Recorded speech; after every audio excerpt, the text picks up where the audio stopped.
மயிலாடுதுறை மாவட்டம் செம்மனார்கோவில் அருகே 12 வயது சிறுமிக்கு தனித்தனியே பாலியல் தொல்லை அளித்த சகோதரர்கள் போக்சோவில் சிக்கினர். முத்தரசன், அபிமன்யு ஆகிய சகோதரர்கள் இருவரும் அப்பகுதியைச் சேர்ந்த 12 வயது சிறுமியை ஒருவருக்கொருவர் தனித்தனியாக அழைத்து கடந்த 3 மாதங்களாக பாலியல் தொல்லை அளித்ததாக கூறப்படுகிறது. ஒரு கட்டத்தில் சிறுமி பெற்றோரிடம் கூறிய நிலையில் இது தொடர்பான புகாரில் முத்தரசன், அபிமன்யு ஆகிய இருவரும் போக்சோ சட்டத்தில் பிடிபட்டனர்.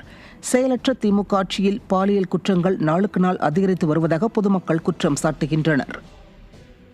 தருமபுரி மாவட்டம் பென்னாகரம் அருகே பள்ளி மாணவிக்கு பாலியல் தொல்லை கொடுத்த ஆட்டோ டிரைவர் போக்சோவில் சிக்கினார்.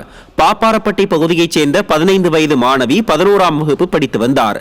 இந்த நிலையில் அதே பகுதியைச் சேர்ந்த ஆட்டோ டிரைவரான வினோத்குமார் மாணவியிடம் பேச்சு கொடுத்து கடந்த 7ஆம் தேதி அப்பகுதியில் உள்ள மலைக்கோவில் அருகே ஆட்டோவில் அழைத்துச் சென்று பாலியல் தொல்லை கொடுத்ததாக தெரிகிறது. இதையடுத்து தாயார் கொடுத்த புகாரை அடுத்து வினோத்குமார் போக்சோ சட்டத்தில் பிடிபட்டார்.